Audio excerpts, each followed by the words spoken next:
Bienvenidos a la continuación del estudio de las herramientas de evaluación utilizadas dentro del proceso educativo nacional. En este caso vamos a continuar hablando sobre la elaboración de modelos. Cuando hablamos de modelos, estamos hablando de una representación real y objetiva de algunos objetos o conceptos que son utilizados especialmente en las asignaturas que cursan los estudiantes de las diferentes modalidades. Estos materiales deben de ser obligatoriamente concretos.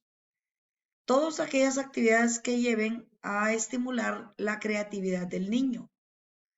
Podemos utilizar la pintura, la escultura, las representaciones geográficas, así como también todas aquellas actividades que conlleven a construir habilidades y destrezas en el niño, especialmente lo del motor fino, a donde se asocie y conlleve la realización de la imaginación y de plasmar todo aquel tipo de ideas que el niño tenga sobre los contenidos percibidos, aprendidos o adquiridos.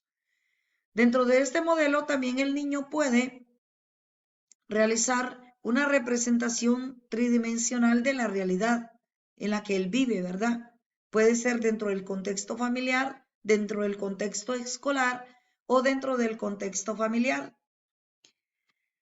Cuando hablamos de la elaboración de modelos, el niño no solamente va a desarrollar la creatividad y va a construir su propio aprendizaje, sino que el niño también le permite representar en una hoja de papel todo tipo de conocimiento o asimilación de conocimiento ya de forma graficada.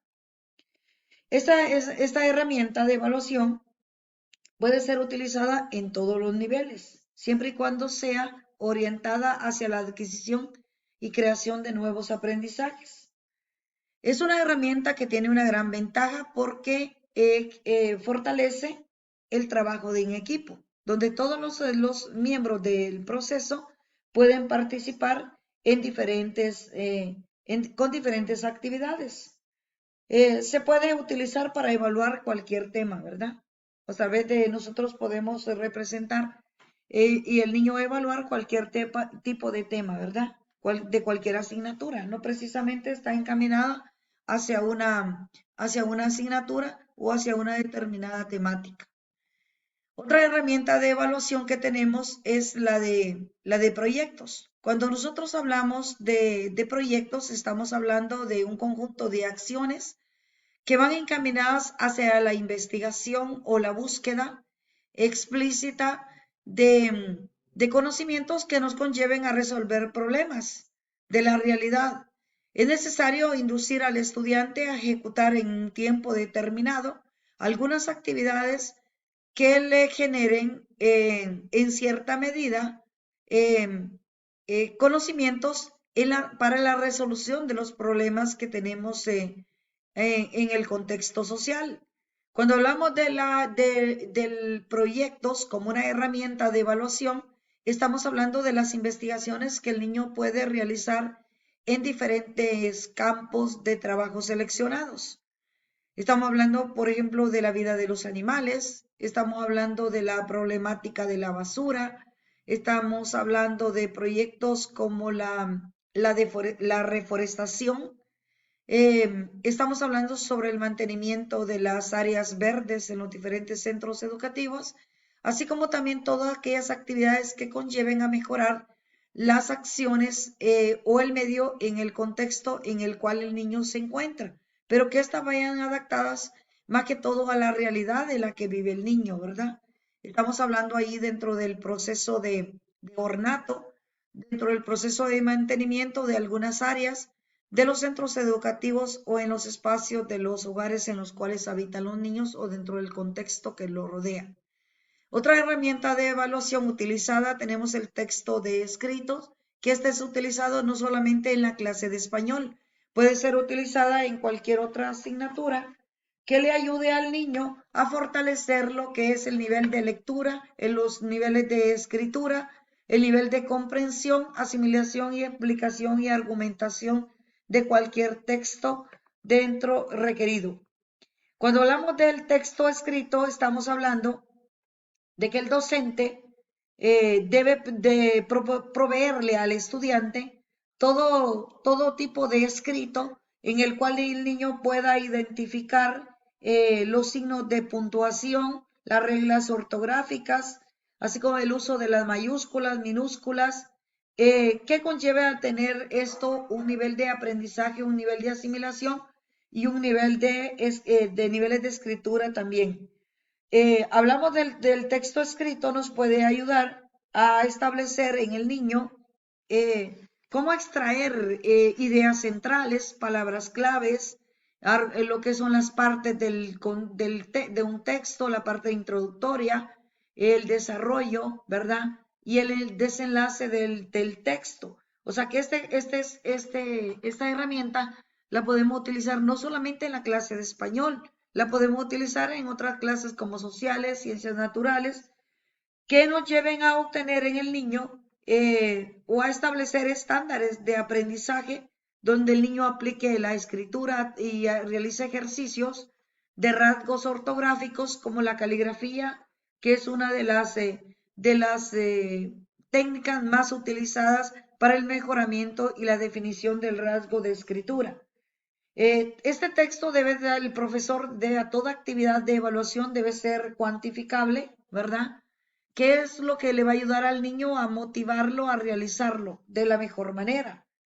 Esta forma debe asignarse un puntaje y también recuerde que la escritura la podemos ayudar al niño a estimular, ¿verdad? Su nivel de formación y valoración que el estudiante tiene sobre todo aquel contenido que es registrado de forma escrita, ¿verdad? Es importante que el niño realice ejercicios de identificación, de asociación y de correlación, ¿verdad? Así como también los signos de puntuación que le va a ayudar al niño a usarlo de la manera correcta para realizar una interpretación juiciosa y correcta sobre los contextos de diferentes tipos de escritos, ¿verdad? O de documentos literarios que se utilizan o que podemos utilizar a diario.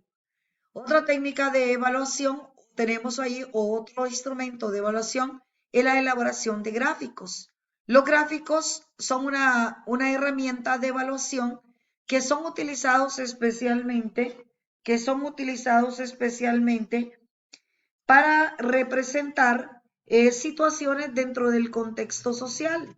Estas situaciones pueden ser económicas, pueden ser culturales, pueden ser de un determinado barrio, de una determinada región, área o país, ¿verdad? Dentro de este contexto, nosotros vamos a utilizar al estudiante que demuestre interés en la graficación de contenidos porcentuales, así como también en la interpretación y análisis de los datos obtenidos o representados en los diferentes gráficos. Es importante la graficación porque le permite al niño representar los datos de manera cuantitativa, ¿verdad? Esa es una de las finalidades. También le ayuda al niño a interpretar, ¿verdad? Datos estadísticos. Esa es la finalidad de la elaboración de los gráficos, ¿verdad? Que el niño no solamente represente de manera gráfica un porcentaje, sino que sea capaz de establecer una interpretación y una representación de la información obtenida, ¿verdad? Esa es una de las finalidades y lo podemos utilizar para representar los logros los problemas o la problemática que tenemos en diferentes áreas o dentro del contexto. Otra prueba formativa tenemos ahí, otro instrumento de evaluación son las pruebas formativas. Estas pruebas de evaluación generalmente son estandarizadas, ¿verdad? Entonces esto conlleva a tener reacciones de diferente índole o múltiples, por decirlo así, porque contiene un procedimiento ya establecido, diríamos determinado, que se debe seguir al pie de la letra. Dentro de las pruebas formativas, el niño, especialmente en Honduras, solo se practican en la clase de español y matemáticas. Entonces, esto nos ayuda a usted. Las pruebas formativas son todas aquellas pruebas elaboradas con diferentes ítems, ¿verdad? Y que traen formadas por varios distractores del contenido que se va a realizar. Otra de las cosas que tenemos es que las pruebas formativas conllevan a la resolución de problemas, especialmente de la escritura y la parte numérica, ¿verdad? Y estas pruebas deberían de realizarse cada vez o cada parcial. Las pruebas formativas son instructivos, ya vienen con instrucciones o es un instructivo que usted debe seguir. Las pruebas formativas ayudan al estudiante a evidenciar el aprendizaje que ha obtenido, ¿verdad? También nos cuentan la información permanente del progreso del niño. Las pruebas formativas conllevan al estudiante a reforzar aprendizaje de forma estandarizada. La desventaja es que no se toman en cuenta las limitaciones regionales, ni mucho menos las limitaciones o obstáculos que tiene el niño en el proceso de aprendizaje. Otra de las cosas que tenemos ahí dentro de las pruebas formativas es que el docente las puede calificar, ¿verdad? En base al puntaje y los radiactivos establecidos. Las pruebas formativas requieren de una rúbrica, ¿verdad? Que establece la rúbrica los niveles en los que debe clasificarse el niño según los resultados que hayamos obtenido, y para ello necesitamos elaborar una tabla de control, una tabla de doble entrada que nos permita, ¿verdad?, tener un registro sobre los avances del niño o los problemas o debilidades que se enfrentó en algunas áreas o en algunas preguntas. La elaboración de reportes escritos, tenemos ahí que estos reportes escritos van encaminados dentro de la elaboración de informes. Pero debemos de tomar en cuenta algunos aspectos, como por ejemplo, qué tipo de informe es el que vamos a realizar. Recuerde que hay informe de investigaciones científicas, tenemos informes de proyectos técnicos, ¿verdad? Especialmente que encamina lo que son los resultados obtenidos dentro de este proceso. Ahí tenemos informes bibliográficos que van encaminados dentro de la consulta de las fuentes bibliográficas de diferente tipo de contenido según la investigación que estemos realizando. Y la otra tenemos la investigación hay informes de investigación que están encaminadas a lo que es una investigación de tesis previo a una graduación de posgrado, las monografías que contemplan el estudio realizado a profundidad sobre algún tema específico o un contenido seleccionado. Y también tenemos informes de experiencias encaminados dentro del contexto de la ejecución de proyectos que son utilizados especialmente en el sistema de educación y en el área de las ciencias sociales, ¿verdad? Estos son proyectos e informes que debemos elaborar y deben de tener una estructura establecida ya. ¿Cómo lo podemos ver ahí, verdad? ¿Cuál es la estructura? Debe partir de una portada, debe tener el título, el índice, la introducción que contiene las ideas generales de la investigación, el del cuerpo de desarrollo y las conclusiones y fuentes bibliográficas y los anexos que van contemplados dentro de una parte fundamental del informe. La elaboración de reportes, más que todo, va encaminada diríamos, a establecer un registro sobre el desarrollo del procedimiento realizado en una investigación o en un trabajo realizado. Se centra más que todo esto en el fortalecimiento de las competencias comunicativas del alumno, donde el niño debe ser capaz de evidenciar, demostrar y divulgar todas aquellas actividades que conllevaron al fortalecimiento de de los conocimientos, al desarrollo de las fortalezas y a la superación de las debilidades encontradas en este proceso. Es importante que nosotros tomemos en cuenta en la elaboración de reportes escritos lo que significa lo que es la redacción, la escritura y algunas técnicas que son un tipo de letra, color de letra que debemos utilizar, ¿verdad? Así como también los márgenes que deben ser establecidos y que esos deben ser estandarizados y que se adapten a cualquier tipo de investigación o de cualquier requerimiento establecido